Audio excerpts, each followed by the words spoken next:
জামায়াত ও আওয়ামী লীগ হল মুদ্রার এপিটোপিট। মাহফুজ আলম।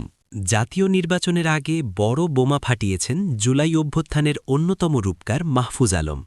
ভারতীয় সংবাদমাধ্যম দ্য উইককে দেওয়া এক বিশেষ সাক্ষাৎকারে তিনি মন্তব্য করেছেন, জামায়াতে ইসলামী হল আওয়ামী লীগের অল্টার ইগো বা মুদ্রার এপিটোপিট। তার মতে দেশের রাজনীতিতে আওয়ামী লীগ টিকে থাকলে জামায়াতও থাকবে, আর জামায়াত থাকলে আওয়ামী লীগও থাকবে। পাশাপাশি বাংলাদেশকে নিয়ে জামায়াতের স্বচ্ছ কোনো ভীষণ বা পরিকল্পনা নেই বলেও দাবি করেন তিনি।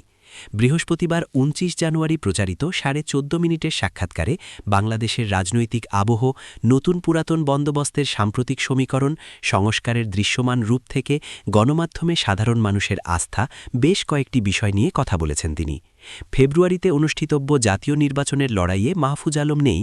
ভোটের মাঠে তার এই সরে দাঁড়ানো পুরনো খবর হলেও এর পেছনের মূল কারণ হিসেবে তিনি জামায়াত ও আওয়ামী লীগের এই পারস্পরিক অস্তিত্বের সমীকরণকেই মূলত সামনে এনেছেন। সাক্ষাৎকারে মাহফুজ আলম বলেন, তিনি চেয়েছিলেন জুলাই অভ্যুত্থানের তরুণ শক্তিগুলোকে এক করে বিএনপি ও জামায়াতের বাইরে একটি শক্তিশালী তৃতীয় বিকল্প বা থার্ড অল্টারনেটিভ গড়ে তুলতে। তবে এনসিপি যখন পুরনো রাজনৈতিক বন্দোবস্ত বা ওল্ড পলিটিক্যাল সেটেলমেন্টের অংশ হিসেবে জামায়াতের সঙ্গে জোট করল, তখন সেই তৃতীয় শক্তি গড়ার স্বপ্ন পুরোপুরি ভেস্তে যায়। জামায়াত প্রসঙ্গে তিনি কঠোর ভাষায় বলেন, যাদের সঙ্গে জোট করা হয়েছে তারা পুরনো কাঠামোরই অংশ। জামায়াতের সঙ্গে জোট করলে এমন অনেক প্রশ্নের মুখোমুখি হতে হবে যার কোনো উত্তর আমাদের কাছে নেই, কারণ বাংলাদেশকে নিয়ে তাদের স্বচ্ছ কোনো ভীষণ বা পরিকল্পনা নেই।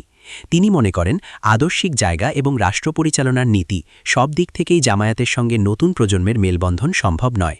এক পর্যায়ে তিনি আক্ষেপ করে বলেন, গত ১.৫ বছরের যাত্রা ছিল এক ধরনের বিশ্বাসঘাতকতার মধ্য দিয়ে যাওয়া, যেখানে তার দৃষ্টিতে পুরনো রাজনৈতিক ব্যবস্থা নতুন মোড়কে আবার ফিরে আসছে, যা জুলাই আন্দোলনের মূল আকাঙ্ক্ষাকে নস্যাৎ করে দিচ্ছে। বাংলাদেশের ভবিষ্যৎ সরকার ব্যবস্থা নিয়ে সতর্ক করে মাহফুজ আলম বলেন, ক্ষমতায় যে দলই আসুক, বিএনপি বা জামায়াত, সমাজের ভেতরে থাকা ক্ষত সারাতে না পারলে কোনো সরকারই টিকবে না। তিনি বলেন, শুধু কাগজে কলমে সংস্কার করলেই হবে না। সমাজে যদি ভিন্ন মত ও ভিন্ন ধর্মাবলম্বীদের মধ্যে সাংস্কৃতিক সমঝোতা বা রিনেগোসিয়েশন না হয়, তবে মব ভায়োলেন্স বা বিশৃঙ্খলা চলতেই থাকবে। সাক্ষাৎকারে গণমাধ্যমের ভূমিকা নিয়েও কথা বলেন তিনি। তার মতে, বাংলাদেশের মানুষ গণমাধ্যমকে বিশ্বাস করে না। এই বিশ্বাস ফেরাতে হলে গণমাধ্যমকে জনগণের কাছে তাদের অতীতের ভূমিকার জন্য এক ধরনের ক্ষমা বা বোঝাপড়ার জায়গায় আসতে হবে। বর্তমানে রাজনীতি থেকে দূরে থাকা মাহফুজ আলম এখন বই পড়ে এবং হতাশ তরুণদের সঙ্গে কথা বলে সময় কাটাচ্ছেন।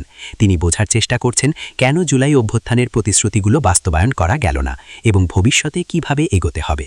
২০২৪ সালের ৫ই আগস্ট ছাত্র জনতার গণ অভ্যুত্থানে শেখ হাসিনা ক্ষমতাচ্যুত হয়ে দেশ ছাড়লে সেই মাসের ৮ তারিখে গঠিত হয় অন্তর্বর্তী সরকার। ২৮ আগস্ট তিনি প্রধান উপদেষ্টার বিশেষ সহকারী হিসেবে দায়িত্ব পান। একই বছরের ১০ নভেম্বর সরকারের উপদেষ্টা হন তিনি। গত বছরের ১০ ডিসেম্বর পর্যন্ত তিনি এই দায়িত্ব পালন করেন।